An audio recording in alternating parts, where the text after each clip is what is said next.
এই যে বিজেপি বলছে যে কোনো হিন্দুদের ক্ষতি হবে না ইত্যাদি ইত্যাদি, তাহলে মতুয়াদেরকে নিয়ে আবার যে এই সিএ ক্যাম্প করার প্রচেষ্টা, এটা কেন? তাহলে এই ক্যাম্প করে কার্ড দেওয়ার নাম করে টাকা নেওয়া হচ্ছে, মিথ্যে প্রতিশ্রুতি দেওয়া হচ্ছে। এই যে কোথাও কেউ মারা যাচ্ছেন, কেন মারা যাচ্ছেন ইত্যাদি, সেটা তো তদন্ত করে দেখতে হবে। সেই তদন্ত পশ্চিমবাংলায় একেবারে বন্ধ হয়ে গেছে। ওইখানে যে ভুয়ো ভোটার ইত্যাদি রয়েছে, যার ভরসায় তৃণমূল বছর বছর জিতছে, সেই ভুয়ো ভোটারও বাদ যেতে হবে তালিকা তৈরি করে। বামেরা সাধারণ মানুষের স্বস্তির কারণ হবে খুব স্বাভাবিক, কারণ বামেদের মধ্যে এরকম কোনো রকম দ্বন্দ্ব নেই আর কি।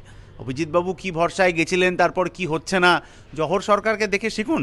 জহর সরকার যে ভাবনায় তৃণমূলে গেছিলেন, গিয়ে দেখলেন যে সেই তৃণমূল সেই কাজ করছে না, খালি চুরি চিটিংবাজি নিয়ে রয়েছে। জহর সরকার তো পদত্যাগ করে দিলেন। আপনিও তো সেই যন্ত্রণাটা একই, সেই দুর্নীতির ভাগটা একই রকমভাবে নিয়েছেন। তাহলে অন্যায় যে করে এবং অন্যায় যে সহে, তব ঘৃণা তারে যেন তৃণসম দহে। দাদা, সামনে 26-এ নির্বাচন, আর নির্বাচন যত ঘনিয়ে আসছে এসআইআরের প্রভাব ততই দেখা দিচ্ছে। বিজেপি বলছে কোনো বাঙালির কোনো সমস্যা নেই, কোনো হিন্দুর সমস্যা নেই। অপরদিকে তৃণমূল বলছে এনআরসি করার চেষ্টা হচ্ছে ঘুরপথে। তো বামেদের কি পার্সোনাল প্রতিক্রিয়া? পশ্চিমবাংলায় স্বচ্ছ এবং ত্রুটিমুক্ত ভোটার তালিকা চাই, এই দাবিতে বামপন্থীরা দীর্ঘদিন লড়াই করছে। মৃত মানুষের নাম বাদ দিতে হবে এবং কোনো যোগ্য মানুষের নাম বাদ দেওয়া যাবে না, এই কথাও আমরা নির্বাচন কমিশনে হোক, রাস্তার লড়াই আন্দোলন হোক বহুবার বলেছি। কিন্তু এই যে বিজেপি বলছে যে কোনো হিন্দুদের ক্ষতি হবে না ইত্যাদি ইত্যাদি, তাহলে মতুয়াদেরকে নিয়ে আবার যে এই সিএ ক্যাম্প করার প্রচেষ্টা, এটা কেন? এসআইআর যখন হবে তখন সিএদের ক্যাম্প হবে। এর আগে যখন এনআরসির হয়েছিল তখন এই বিজেপির নেতারা সিএ ক্যাম্প করেছিলেন। তাহলে এই ক্যাম্প করে কার্ড দেওয়ার নাম করে টাকা নেওয়া হচ্ছে, মিথ্যে প্রতিশ্রুতি দেওয়া হচ্ছে। আর আমরা দেখছি নির্বাচন কমিশন যে 13খানা তালিকা দিয়েছেন, যেগুলো আসলে নির্ভর করবে যে আপনি ভোটার কি ভোটার নন তার প্রমাণ হিসেবে, তার মধ্যে তো কোথাও এই সিএ এর ব্যাপারটা উল্লেখ নেই। কোর্টে যে মামলা হলো তাতেও এটা রিজেক্ট হয়ে গেল যে সিএ এর ব্যাপার নিয়ে এখন আর কিছু করা যাবে না। তাহলে বিজেপির নেতারা, কেন্দ্রীয় মন্ত্রী ইত্যাদিরা, তারা কোন স্বার্থে মানুষের ভবিষ্যৎ নিয়ে ছেলেখেলা করছেন? যিনি ভোটার তালিকায় তার নাম উঠবে কি উঠবে না নিয়ে আশঙ্কায় রয়েছেন, তাকে আরও বিপদের মুখে, আরও চিন্তার মুখে কেন ঠেলে দেওয়া হচ্ছে, এই প্রশ্নের জবাব তো বিজেপিকে দিতে হবে। আর তৃণমূল নেতারা যেটা বলছেন যে কোনো নাম বাদ যাবে না, মানে ল্যাম্পপোস্টে এদিকে ওদিকে যেসব ভুতুরে ভোটাররা রয়েছে, যাদের ওপর ভর করে ওরা এত মার্জিনে ভোটে যেতেন, সেই ভুতুরে ভোটার বাদ যেতে হবে, এইটা বামপন্থীরা বারংবার বলে এসছে। আমরা নির্বাচন কমিশনের ওপর চাপ তৈরি করব, এক যে এই বিজেপির কথায় সংখ্যালঘু, তপশিলি জাতি, অমুক তমুক, তাদের ধরে ধরে নাম বাদ দেওয়ার যে প্রচেষ্টা বিহারে হয়েছে সেটা যেন এখানে না হয়, এবং তৃণমূলের কথাতেও ভুয়ো ভোটার থেকে যাওয়ার যে অতীতের ঐতিহ্য গত কয়েক বছর ধরে নির্বাচন কমিশনের, সেটা যাতে না থাকে, ভুয়ো ভোটারের নাম যাতে বাদ যায়, সেইটা আমরা নির্বাচন কমিশনের উপর চাপ তৈরি করব।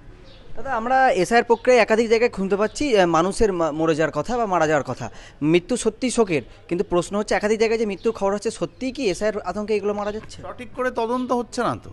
এই যে কোথাও কেউ মারা যাচ্ছেন, কেন মারা যাচ্ছেন ইত্যাদি, সেটা তো তদন্ত করে দেখতে হবে। সেই তদন্ত পশ্চিমবাংলায় একেবারে বন্ধ হয়ে গেছে। কারণ কোনো একটা তদন্ত হলেই তৃণমূল, তার পুলিশ হিসেব করে যে ওইটাতে আসলে তৃণমূলের বিপদ হবে না।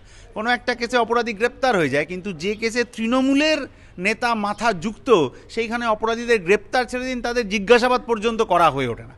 ফলে তৃণমূল তার সুবিধা অসুবিধা অনুযায়ী যখন এই হিসেবটা করে, পুলিশ প্রশাসন যখন তার সঠিকভাবে কাজ করতে পারে না, তখন কার মৃত্যুর সঠিক কারণ কী সেটা বেরোবে কী করে? দাদা, ইতিমধ্যে আমরা যেটা দেখতে পাচ্ছি, গুলশান কলোনি, যেখানে জনবসতি 1,95,000-এরও বেশি, কিন্তু সেখানে ভোটার মাত্র 4,000। বলছে এসআইআর না হলে কি কোনোভাবে এই তথ্য সামনে আসতো? নির্বাচন কমিশন চাইলেই এই তথ্য সামনে আসতো। এতদিন নির্বাচন কমিশন কি করছিল? এই যে এরা যখন নাম তুললেন, নাম কারা তুললো? নির্বাচন কমিশনই তো তুললো।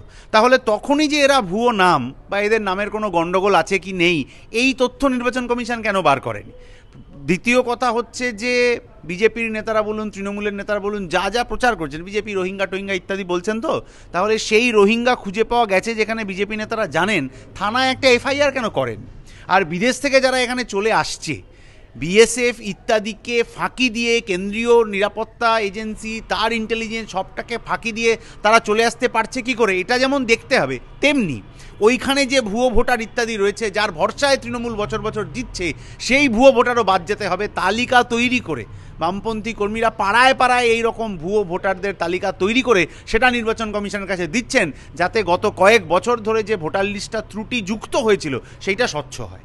দাদা, যেটা জানা যাচ্ছে অভিষেক বন্দ্যোপাধ্যায় একটি দল গঠন করেছেন এবং যেই দল নাকি এই মৃত ব্যক্তিদের পাশে গিয়ে দাঁড়াবে। বলছি, এর আগে তো আমরা দেখেছি 26,000 শিক্ষককে রাস্তায় পড়ে থাকতে, মার খেতে, এবং অনেক শিক্ষক মারাও গেছেন। তাদের জন্য এই শাসক দল কী পদক্ষেপ নিয়েছে? এসআইআর আতঙ্কে মারা গেছেন বলে উনি পানিহাটিতে গেছিলেন, আমি দেখলাম অভিষেকবাবু।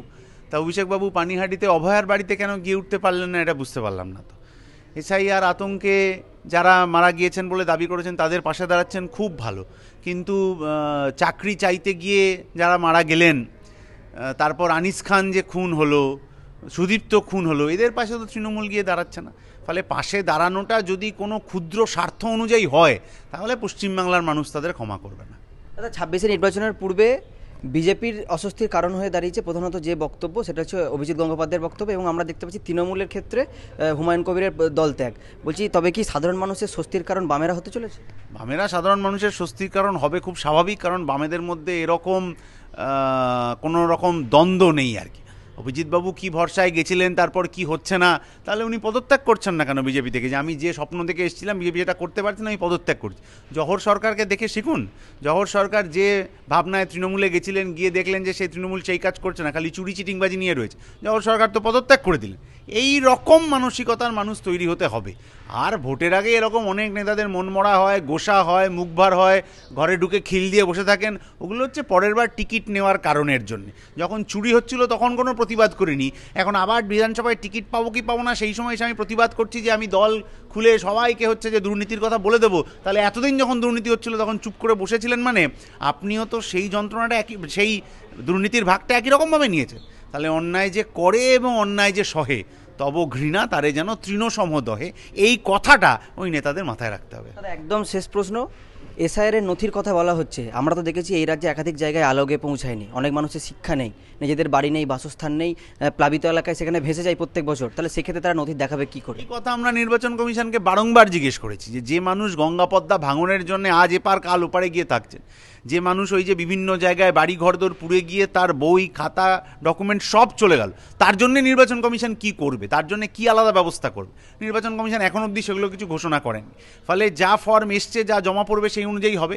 9th ডিসেম্বরের পর যে ড্রাফট লিস্টটা বেরোবে, তাতে যদি কোনো যোগ্য মানুষের নাম বাদ যায়, তখন বামপন্থীরা তার পাশে দাঁড়িয়ে শেষ পর্যন্ত লড়াই করবে, যাতে কোনো যোগ্য নাম কোনো ষড়যন্ত্রে এই রাজ্য থেকে বাদ না যায়।